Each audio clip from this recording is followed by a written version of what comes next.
টাকা ছাড়া পুরুষ পঙ্গুর সমতুল্য ভাই। যার হাত পাও নাই শুধু সেই কিন্তু পঙ্গু না।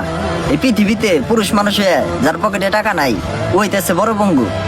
ওর হাত পা থাকতেও এই সমাজ পরিবার রাস্তাঘাটে ওর কোথাও ভ্যালু নাই, ওর কেউ দাম দিব না, কারণ ওর পকেট ফাঁকা। মানুষ হইতেছে সবাই স্বার্থের পাগল। যার পকেট ভরা তার পাশে দেখবেন মানুষের অভাব নাই, আর যার পকেট ফাঁকা তার পাশে দাঁড়াইনের মতো একটা মানুষ আপনি খুঁজে পাবেন না। ওর উঠতে বসতে খাইতে ওর দুষের শেষ নাই। ওই পৃথিবীতে ওর হাত পা থাকতেও ও পঙ্গু।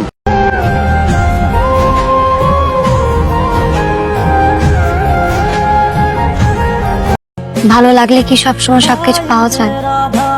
পৃথিবীতে এমন অনেক কিছু থাকে যা আমরা চাই, খুব করে চাই,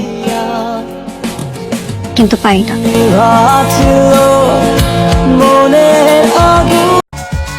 অপেক্ষা সুন্দর, যদি সেখানে ভালোবাসা থাকে। পৃথিবীর কোনো একটা জায়গায় আমার জন্য কে একজন অপেক্ষা করছে। তাকে ভালোবাসো, তাকে তার মতো বাঁচতে দাও, তাকে নিজের মতো করে বাঁচিও না, তাহলে কেউ থাকবে না। আর যদি চলে যায় তাহলে একটা কথা তো বলতেই হবে, তুমি যদি চিট করো তোমার খুব লস, তুমি যদি চলে যাও তাতেও তোমার লস, কারণ আমি তো মন থেকে ভালোবেসেছি। যা হারিয়েছো ওইটা পারফেক্ট ছিল না, আরে যে চলে গেছে সে তো আমার হওয়ার যোগ্যতাই তার ছিল না। আর যেইটা আমার নেক্সট আমার কপালে আছে ওইটা আমার জন্য better, perfect and best option, ঠিক কিনা বলেন?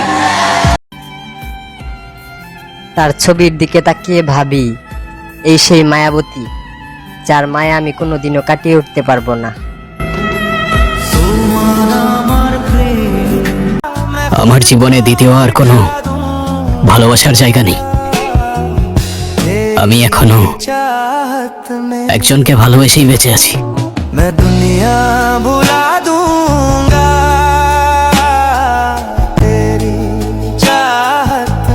পুরুষের ধর্ম ভালো রাখার জন্য, ভালো থাকার জন্য নয়।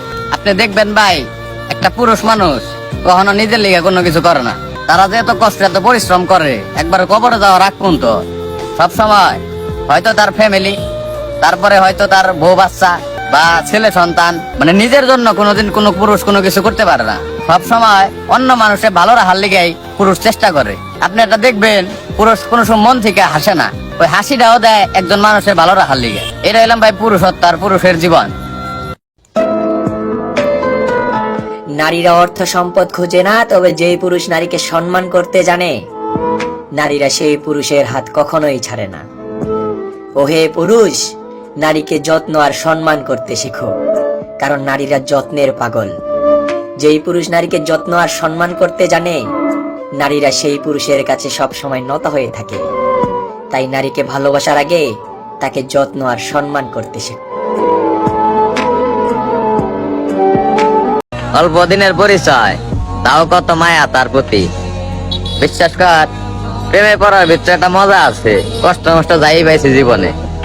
মানুষটারে যখন আমি প্রথম দেখলাম, প্রথম ভালোবাসলাম বা ভালো লাগলো, আমি তার নিয়ে সবসময় ভাবতাম। তার কথা আমার মাথায় থেকে যাইতই না। আমি সবসময় অনুভব করতাম কোন সময় দেখা হইব বা কোন সময় দুটা কথা কমু।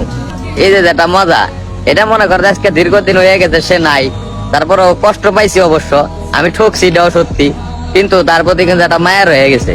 বা এই যে যেটা মজা পাইছে এর থেকে অনেক কিছু শিকার আছে, আর শিকার তো কোনো শেষ নাই। আমি ভাই এইসব আবার কোনো সময় কষ্ট মনে করে নেই না, আমি অভিজ্ঞতা মনে করে চালাই দিই, কারণ জীবনে সবকিছুর অভিজ্ঞতা দরকার আছে ভাই। তো আমিও ভাবি ওই মানুষটা আইসে দিয়ে তো আমি এইসব বিষয়ে একটু অভিজ্ঞতা জানি বা আমার একটু ভালো লাগে, বা আমিও দুইটা কথা বলতে পারি। হয়তো ও না আসলে হয়তো আমি তাও বলতে পারতাম না। কোনো মানুষ যেরকম জন্মের স্বাদ বা মৃত্যুর স্বাদ থেকে বঞ্চিত হবে না, তেমন দুঃখের স্বাদ থেকেও বঞ্চিত কেউই হবে না।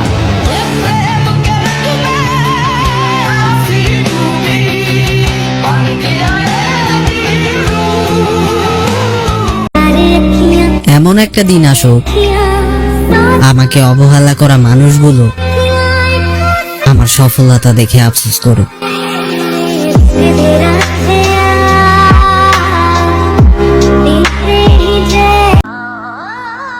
ছেলেদের সাথে নিজেকে তুলনা করো না, আমরা ওই কষ্ট নিয়েও হাসি যেই কষ্ট পাইলে তুমি এই দুনিয়া ছাইরে দিতা।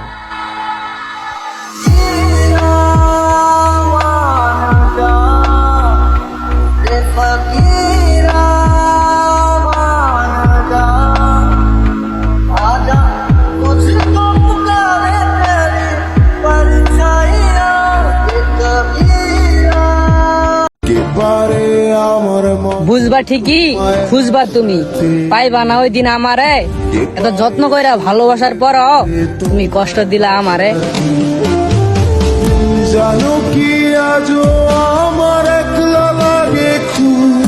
যদি কাউকে ভালোবাসতে হয় তাহলে একজনকে বেশো, একটু ডেডিকেটেডলি মানুষটাকে ভালোবেসে যেও, দেখো তোমার চাওয়াটার দাম নিশ্চয়ই কখনো উপরওয়ালা রাখবে।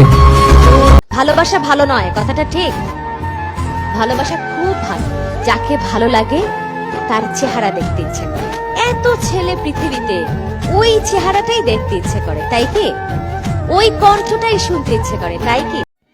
মির্জা গালিব তার উক্তিতে বলেছিলেন, আমার যখন সময় বদলাবে তখন আমিও বলবো আমার ঠিক কিসে কিসে দুঃখ লেগেছিল।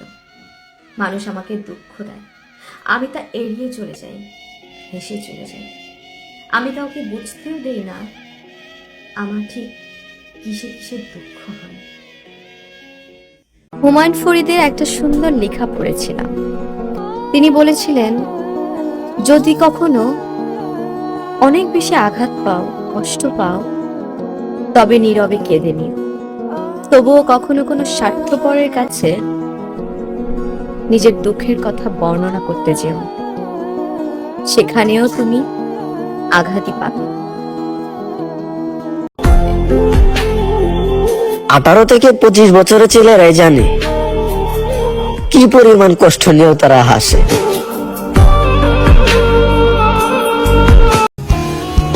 আমি আমার রাগকে খুব ভয় পাই, কারণ আমি যখনই রাগ করি তখনই কিছু না কিছু হারাই, হয়তো বস্তু নয়তো মানুষ।